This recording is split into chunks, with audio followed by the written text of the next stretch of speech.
Restoration coming to you pre-recorded from the driveway this week.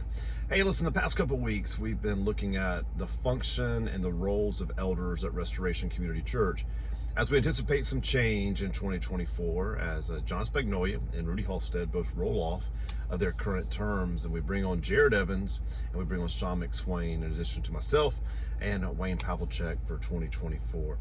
Listen, I talked about the four primary functions of an elder from the New Testament, and that is to govern, to pray, to teach, and to lead.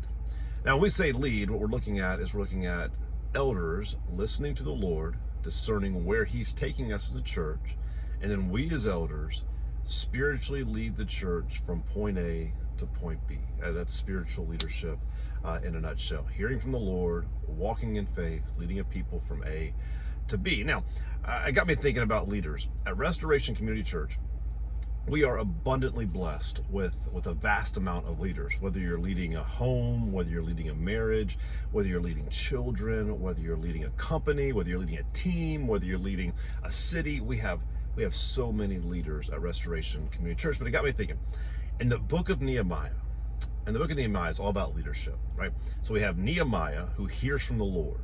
He sees a problem. The problem is there's no walls around Jerusalem, and he needs to rebuild these walls. And after praying and fasting, he then recruits, inspires the nation to begin to rebuild. Now, in Nehemiah chapter 4, we see Sanballat, along with some other enemies of Jerusalem, come and attack the efforts of Nehemiah, his leadership, and what he's trying to accomplish.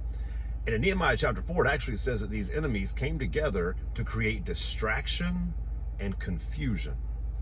I say all that to say this to leaders: no matter who you are, no matter what you're leading, the enemy will always bring distractions, detractors that are there to create confusion and chaos in your mind and in the situation. Our job as leaders is to keep our eyes on Jesus. Galatians 6:9, do not grow weary in doing good, for at the proper time you will reap a harvest. So no matter what you're leading today, let me encourage you, don't give up. Keep looking toward Jesus. Keep doing good, keep obeying, and in the proper time, you will reap the harvest.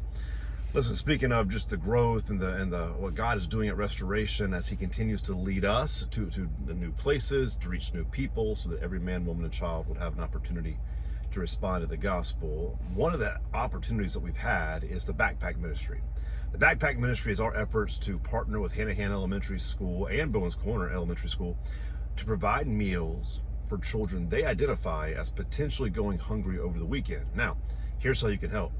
If you have not adopted a child, let me encourage you to consider that and to pray about that.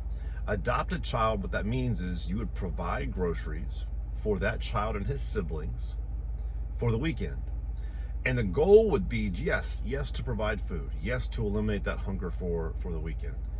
But really, that is an avenue to form a relationship between your family and theirs that would build relational bridges strong enough to support gospel conversations, right? This is just a practical way for us to love our neighbor. Hey, more information at the bottom of the video as to how you can get plugged into the backpack ministry.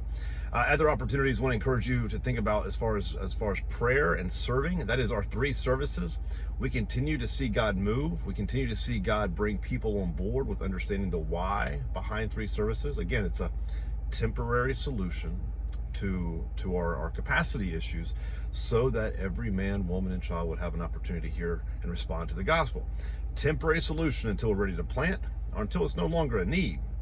But what's been encouraging is how many people who currently are not serving in any capacity are saying, hey, put me in. Like, I'll hold a door, I'll do hospitality, I'll make the coffee for 7:30, and then I'll go to church at 9.